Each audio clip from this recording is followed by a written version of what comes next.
కామారెడ్డి జిల్లాలోని ఒక చెరువులో పోలీసుల ఆత్మహత్యతో కలకలం చెలరేగింది. వీరిలో ఒక ఎస్ఐ, మరో కానిస్టేబుల్తో పాటు ఇంకో కంప్యూటర్ ఆపరేటర్ సైతం ఉండటంతో వీరి మధ్య అసలు ఏం జరిగింది, వీరెందుకిలా సూసైడ్ చేసుకోవాల్సి వచ్చిందన్న సస్పెన్స్ నడుస్తుంది. ప్రభుత్వ విప్ షబ్బీర్ అలీ బాధిత కుటుంబానికి ధైర్యం చెప్పారు. ఆ డీటెయిల్స్ చూద్దాం.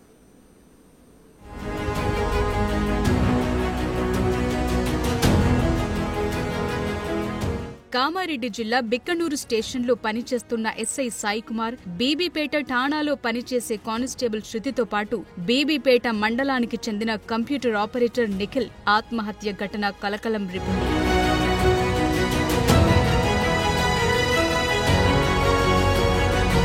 బుధవారం మధ్యాహ్నం 3 గంటల నుంచి Bikkanoor SI Sai Kumar phone switch off రావడంతో పోలీసులు ఆయన కోసం ఆరా తీశారు.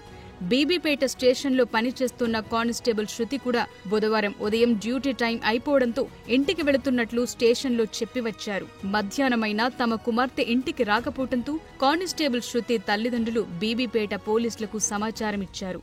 స్టేషన్ నుంచి ఆమె ఎప్పుడో వెళ్లిపోయినట్టు పోలీసులు చెప్పడంతో ఆందోళనకు గురైన శృతి తల్లిదండ్రులు వెంటనే అధికారులను సంప్రదించారు. శృతి ఫోన్ సిగ్నళ్ల ఆధారంగా సదాశివనగర్ మండలం అడ్లూరు ఎల్లారెడ్డి చెరువు దగ్గరున్నట్టుగా గుర్తించి హుటాహుటిన ఘటనా స్థలానికి చేరుకున్నారు పోలీసులు. బుధవారం రాత్రి 10 గంటల సమయంలో చెరువు దగ్గర కానిస్టేబుల్ శృతి, నిఖిల్ మొబైల్ ఫోన్లు దొరగ్గా బిక్కనూరు ఎస్ఐ సాయి కుమార్ కి చెందిన కారు, చెప్పులు అక్కడే కనిపించాయి. దీంతో పోలీసులు ఇతర రెస్క్యూ సిబ్బంది గాలింపు చర్యలు చేపట్టగా మొదట కానిస్టేబుల్ శృతి, నిఖిల్ మృతదేహాలు దొరికాయి. గురువారం ఉదయం SI Sai Kumar dead body లభ్యమైంది.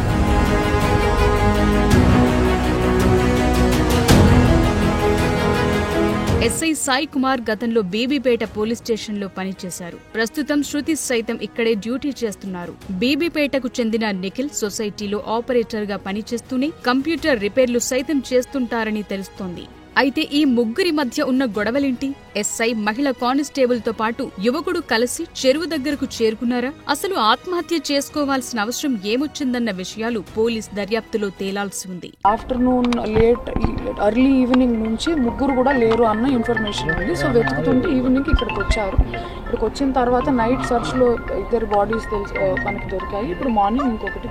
అయితే ఇందులో సాయి కుమార్ పాత్ర ఏదీ లేదని, ఆయన వీరికి సాయం చేయటానికే వచ్చి ఉంటారని, దయచేసి ఎస్ఐ సాయి కుమార్ పై చెడు ప్రచారం చేయొద్దని కోరుతున్నారు మృతుడి తరపు బంధువులు. ఇలా మీడియా మిత్రులు దయచేసి ఎవరు కూడా దీన్ని నెగిటివ్ కోణంలో తీసుకుపోదు. ఇది యాక్సిడెంటల్గా జరిగిందే. పేదరికం నుంచి వచ్చి సబ్ ఇన్స్పెక్టర్గా సెలెక్ట్ అయ్యి మంచి పేరు సంపాదించుకున్నాడు. కొద్ది కాలంలోనే మంచి ఇన్వెస్టిగేషన్ ఆఫీసర్గా పేరు తీసుకొచ్చిండు ఈ 2 జిల్లాలలో కూడా. ఆయనకు 2018లోనే వివాహం జరిగింది. ఒక 3 సంవత్సరాల బాబుతో పాటు భార్య, తల్లిదండ్రులు ఉన్నారు. మంచి మృదు స్వభావి, ప్రతి ఏ అర్ధరాత్రి కాల్ చేసినా ఇమీడియట్లీ స్పందించే తత్వం ఆయనది.